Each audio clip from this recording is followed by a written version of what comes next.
Turma do Propósito, e aí, meu irmão, tudo bem? Espero que sim, estamos juntos para mais um capítulo. Hoje, na verdade, dois capítulos. Capítulo 10 agora pela manhã, capítulo 11 mais à tarde. Ontem não consegui postar, estamos numa conferência missionária e estava com a família ontem, cheguei bastante cansado, então deixei para postar agora de manhã e à tarde eu posto o capítulo 11. Capítulo 10, Jó vai continuar dando aí, fazendo seu desabafo diante de Deus. No capítulo 10, Jó vai dizer basicamente o seguinte, meu querido irmão: Senhor, o Senhor me fez, o Senhor me criou do barro, o Senhor que me formou.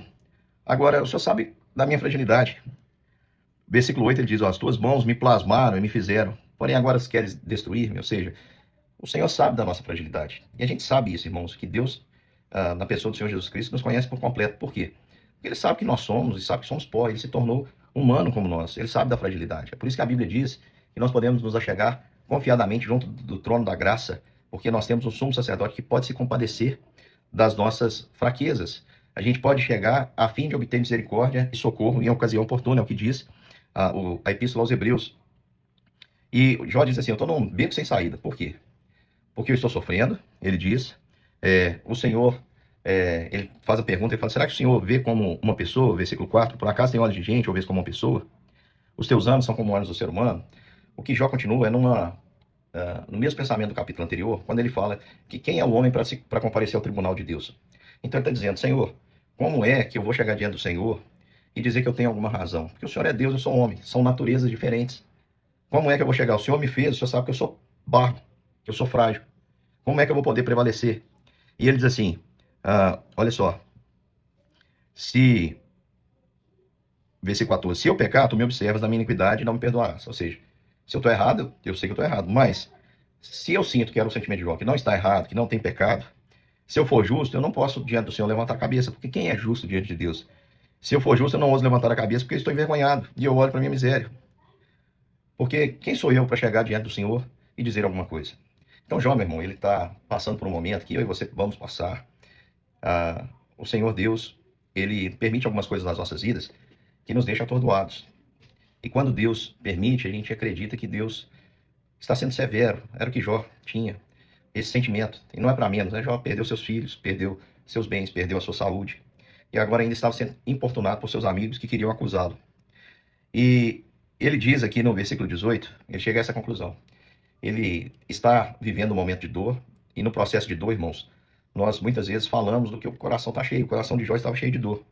Então ele preferia não ter nascido do que ter nascido, ter vivido tudo que viveu e ter tido essa experiência. E nós, quem somos nós para condenar Jó nesse sentimento? Como é que você se portaria diante disso, irmão?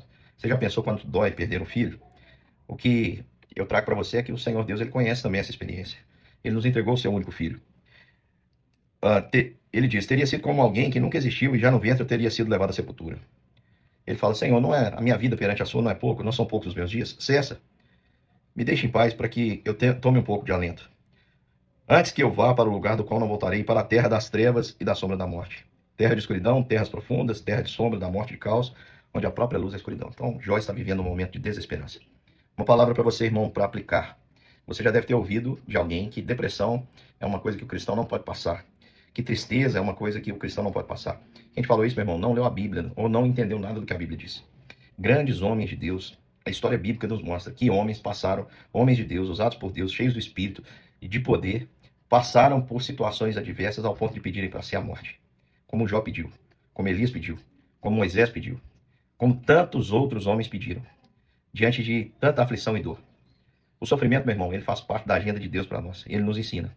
Mas no momento da dor, muitas vezes as nossas esperanças fogem.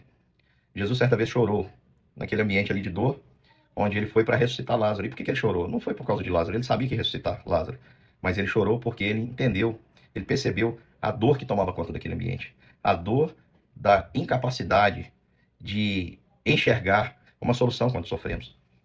Ele havia dito: olha, você vai ver a glória de Deus para a irmã de Lázaro, mas o povo continuava chorando, a dor. Meu querido irmão, Deus, ele é misericordioso, ele se compadece de nós, ele sabe da nossa estrutura e sabe que nós somos pó. Então, no primeiro momento, no momento de dor, quando você ficar triste, quando você estiver assim, acredite, meu irmão, que você pode chorar. Tem dia que é noite. E o choro pode durar uma noite. A noite é que não pode ser eterna. A alegria vem pela manhã. O Senhor, no tempo certo, renovará as misericórdias dele sobre a sua vida, porque as misericórdias se renovam a cada manhã. E as misericórdias do Senhor não têm fim. E Deus tem um propósito divino. Tudo ele faz cooperar para o bem, inclusive o nosso sofrimento. Um grande beijo, meu irmão. Até mais à noite, onde nós vamos continuar meditando, agora no capítulo 11, a fala de Zofar, outro amigo de Jó. Um grande beijo e até lá.